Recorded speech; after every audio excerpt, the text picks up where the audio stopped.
Nutmeg, nutmeg, nutmeg, nutmeg.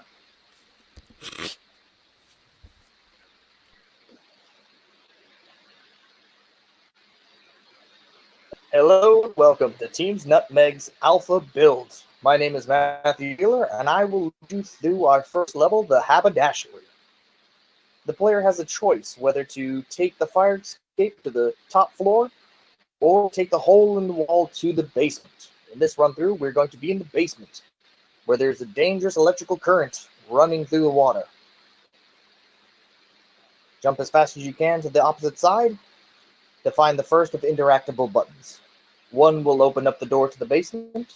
The second is the first of three mechanical locks, responsible for getting you in the vault.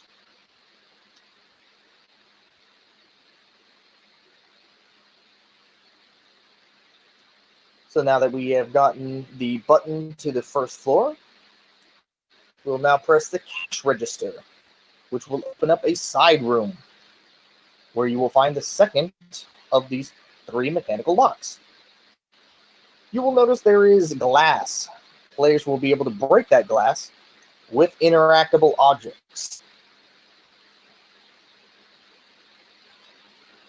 Pick up a block, smash the glass, and get the collectibles underneath.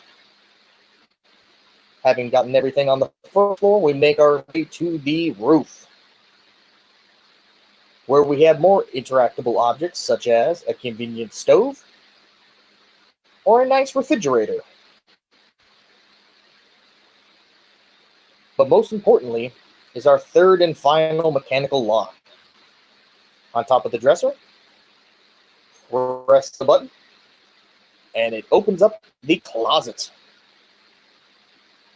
Press the third mechanical lock, and we are ready to find out the treasures inside the vault.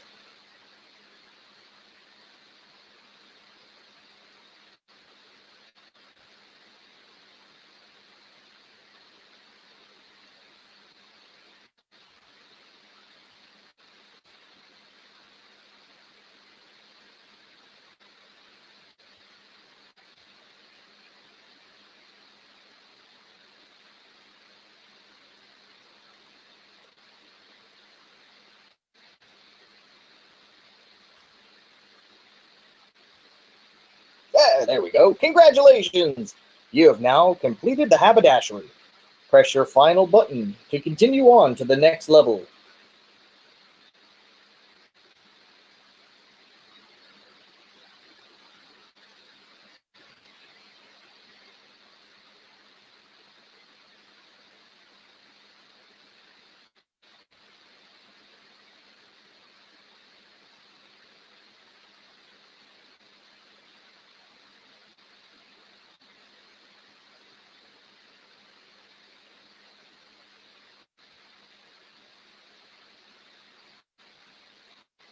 May I present to you one Mr. Corey Lyman.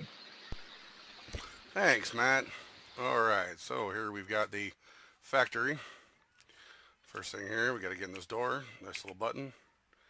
Press the button, get it open.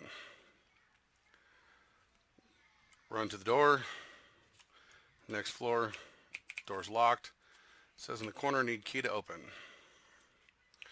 Look around. Little object here. Rusty key. Back to the door. Open her up to the first of two spiral staircases. This one seems to be a little bit easier than the second one. So we run through the floor, look up, and see what we're in for.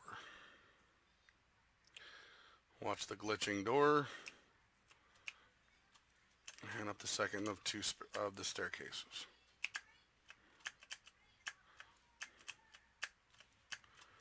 Up we go.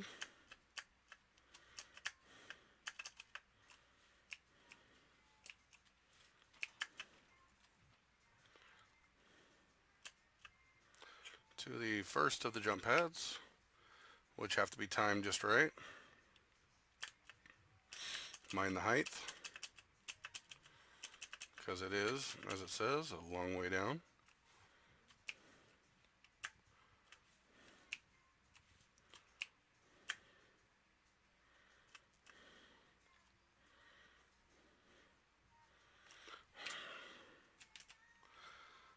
No, actually, we won't mess with too much here.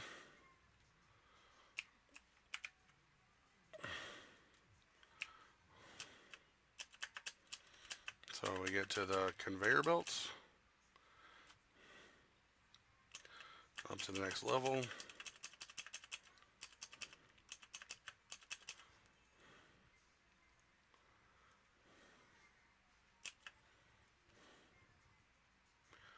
To the smashers that no longer work. And we got a bunch of physics objects down here, which can be moved with the gravinol, which must be used to get to the next level.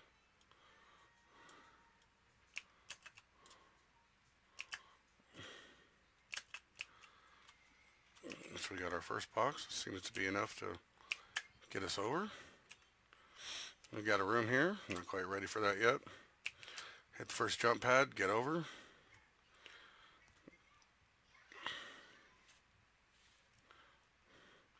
Go up here to the office, and the office door is locked and cannot be opened. Jump back down, go check what's in the other room.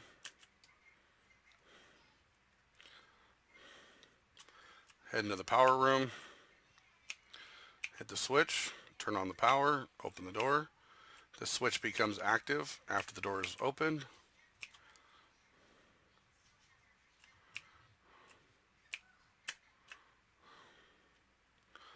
Hit the jump pad to get back across. Because of the power room switch, this door is now open. We have another door that is not unlocked. Gotta find the other switch. Head up here to the shelf. Hit the next switch.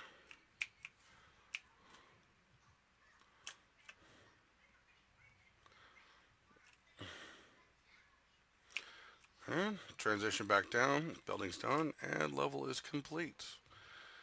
And now I introduce our other mat. What's going on, everybody, and welcome to my level of the building in the woods. As you enter my level, a mysterious voice will tell you to look for a stone to the left of the first building. As you walk up to this stone, it will give you hints. There are 3 stones. Each will give you a hint to your new objective. So you have to find a way around the fence to get to the abandoned house. You have a couple boxes of wall boxes to go over and manipulate around. And after doing so, you will be rewarded a collectible at the end around the corner. And you can shoot my boxes. And now you'll make your way to the abandoned house, which is on your right.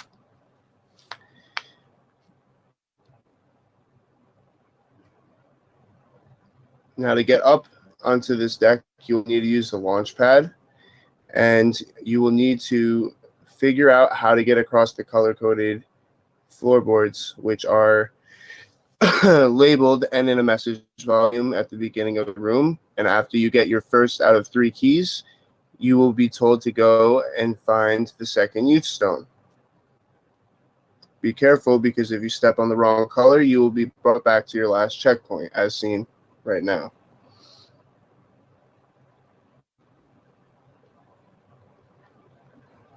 As you move on, you make your way to the toxic waste. You must use the jump pads that you see in front of him and make your way across, going to the left, as the mysterious voice says. In doing so, you will learn to find out that the second youth stone is right over these barrels. And there's also a collectible found behind those boxes. This brings you to your next objective, which you must go back to the toxic waste and go around those trees to the other side, which will bring you over to the toxic lake.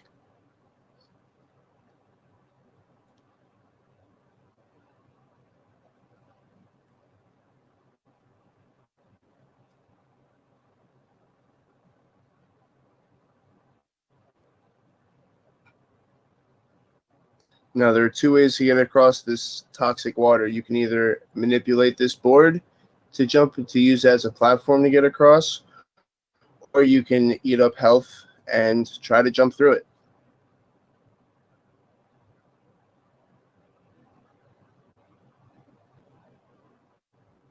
After you successfully make it across, you will find the lake and see that there is a hill in the center of it. You must use these jump pads to jump onto the hill and collect your second key. And now you can move on to the valley, which is straight ahead. As a mysterious voice tells you that there must be another stone at the center of the valley. Now this is where you really master the launch pads, because one wrong turn and you will end up in the toxic waste covered in the valley. And you will see the youth stone to your left, which gives you your third and final key location. After all 3 keys are collected, you will then be able to enter the building in the woods.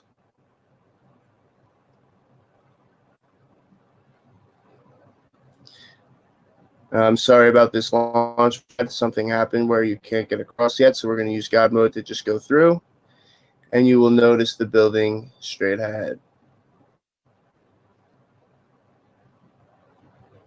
And this brings us to also our final objective, which is getting to the map.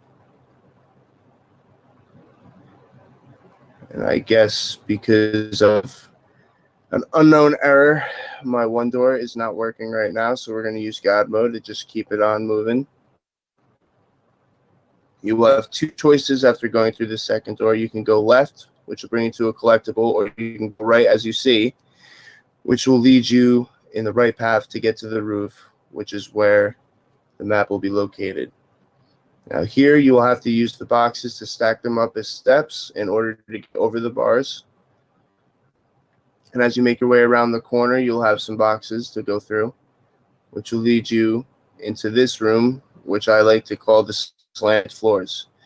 If you touch any of the water, you will lose health. So make sure you have good time jumps and stay close to the edges. And this will lead you up to the rooftop where you will be able to collect the map. Now, I intend to make this map actually show up on our screen so that it will lead you to the next level. And you will exit through this door, which I still have to create. Jump off the roof that only has one opening. And this will lead you to the next level created by the wonderful Tiffany Patterson. Thank you, Matt. And my name is Tiffany Patterson. Welcome to Falling Memories. In this part, before you get inside the bunker, the player must adjust the mirrors to cut off the turrets and place a box on top of the pressure plate. But right now, it is broken. The mirrors will not cut the turrets off. Once get through the door, you get inside the bunker where you will be collecting scrap metals throughout the maze and adjusting the mirrors to cut the turrets off, which has the same issues on the outside. Once you collect all of the scrap metals, you can make your way to the room with the tank, where we'll have a craft box where you can handcraft a drill so you can grab the power core from the tank. Once you grab the power core, you can grab the bear claw in the little room in the corner. Then you can make your exit out of the bunker.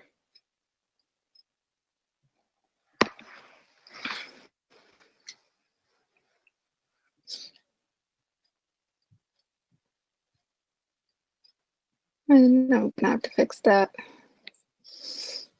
Have the door connect with the tank. Now you can reach Hope's, Natasha's level. Hey everyone, I'm Natasha, and this is my section of the level, Nightmare Fair. We're going to push the E button to open the gate, and there's a lovely fountain with, I know my gate button floats. I got to fix that. There's a fuse hidden in the fountain. There are 3 fuses throughout the level, or the first part of the level. Now you're going to use the grav null or just plow through these boxes. You can almost see the carousel. There's my carousel. There are several items hidden through this part of the level. There's one in a tree. There's the fuse box that you have to activate after you find the fuses. The final fuse is hidden in the mirror maze. Hopefully once we work a little more on this, everything will be reflective and it will actually look like a bunch of mirrors. And the mirrors, some of the mirrors have fallen. You will use your grav null to put them back in their frames, which will open the trapdoor at the very end of the maze, which gives you the final fuse.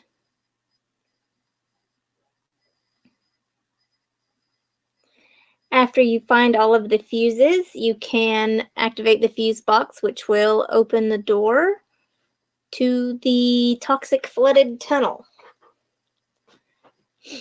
There are 3 different size boxes right here, and you'll stack them up and get the item that's hidden on top there. There's another item hidden at the very end of the tunnel. The water, yes, it does hurt a bit. You can move the boxes around to keep yourself out of the water to travel through the tunnel. Once you're out of the tunnel, there is a cotton candy stand. And there's going to be some health packs too to help you regain any health that you lost in the tunnel.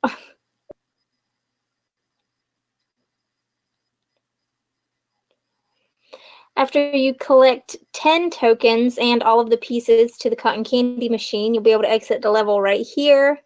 Trying to make it so that the gate will blow up when you throw the box at it. But for right now, we just walk through it. And on behalf of Team Nutmeg, I want to thank you for joining us on this walkthrough of our level, and hopefully you enjoyed it.